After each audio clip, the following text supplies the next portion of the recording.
ალბათ ვიყავით მათედევიძის პროცესის გადასაფარად, ეს არ მოხდა, ეს ვერ მოხდა. რამდენად მნიშვნელოვანი არის, რომ არ ვიცი, ისინი ყოველთვის შექმნიან დღის წესრიგს, რაღაცა გამოიგონებენ ახალ კანონებს, რომ ჩვენ პოსტები არ უნდა ვწეროთ, მეორე ბლოკში აუცილებლად მინდა მაინც ამაზეც ვისაუბროთ ამ პოსტების თემაზე, მაგრამ რამდენად მნიშვნელოვანია, რომ ზუსტად ჩვენ შევქმნათ დღის წესრიგი, რაც ახლა ხდება ჭავჭავაძის გამზირზე, გისმენთ? დღეს ძალიან მძიმე დღე იყო, ისევ გავიმეორებ, ოღონდ ამას არ ვამბობ რაღაცა პათეტიკით.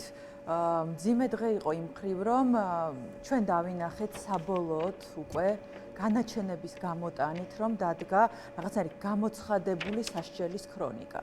ჩვენ არავის არ გვაქვს ილუზია, რომ ამ ადამიანებს მურუსიძე ჩინჩალაძის კლანის მოსამართლეები გაამართლებენ. ჩვენ ვხედავთ უკვე ერთი წელია, რომ აბსოლუტურად ორკესტრირებულად მუშაობს სასამართლო, პროკურატურა და ავტორიტარული რეჟიმი, რომელსაც მართავს არ მომერიდება და ვიტყვი მიუხედავად იმისა, რომ ამაზე ჯარიმით გვემუქრებიან არალეგიტიმური მთავრობის მიერ დამყარებული რეჟიმი. თუმცა სტუმარი ხარ და შეგიძლია ყველაფერი თქვა. ჟურნალისტი სტუმრებსაც დაუვლიან. პროფესია ჩემი მაინც დემონიზებულია რეჟიმისთვის, ჩვენი პროფესია ჟურნალისტიკა.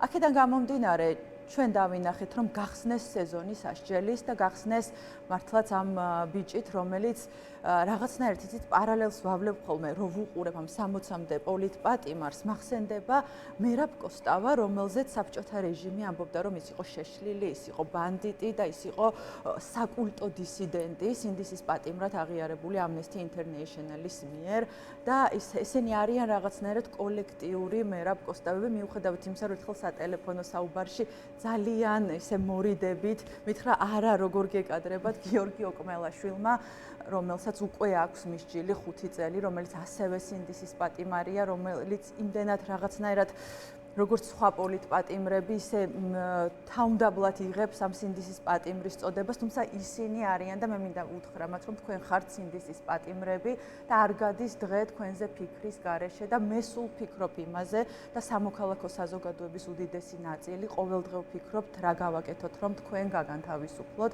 და მათე არის რაღაცნაირად დასაწყისი ამ გამოცხადებული დასჯის ქრონიკის. ეს გაგრძელდება და პარალელურად შეეცდება რეჟიმი ამის გადაფარვას.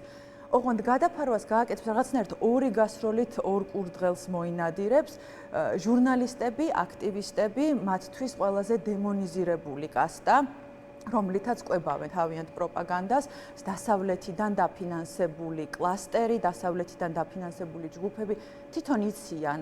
შეიძლება ქალბატონმა მარიამ ლაშხმა არ იცის, რომელსაც რაღაც მასონური ხმები ჩაესმის სხვა პლანეტიდან, მაგრამ თვითონ პაპუაშვილმა და ამ ადამიანებმა იციან, რომ ეს ყველაფერი არის ტყუილი და მათ სჭირდებათ პროპაგანდისტვის, იმიტომ პროპაგანდა არის რეჟიმის ერთ-ერთი უბოროტესი საყრდენი და ასევე რეჟიმის საყრდენი არის მორჩილება და მე მინდა ვთხოვო ადამიანების ნაწილს თუ ჩვენ გვიყურებს, ასე ვთქვათ, რაღაცნაირად რბილი ეგრეთ წოდებული ქოცების ნაწილი, რომ დღეს თუ თქვენ უყურებთ მათედევიძის პროცესს, დღეს თუ ვინმე უყურა მათედევიძის პროცესს და არ გაუჩნდა გაბრაზების განცდა, მრისხანების განცდა რეჟიმის მიმართ, მათ აქვთ ესე იგი ძალიან მძიმე პრობლემა უკვე ემპათიის და ადამიანობის კუთხით.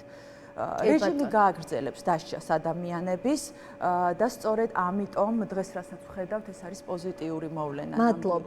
მადლობა და კი ბატონო, ერთი რეპლიკა ნინოს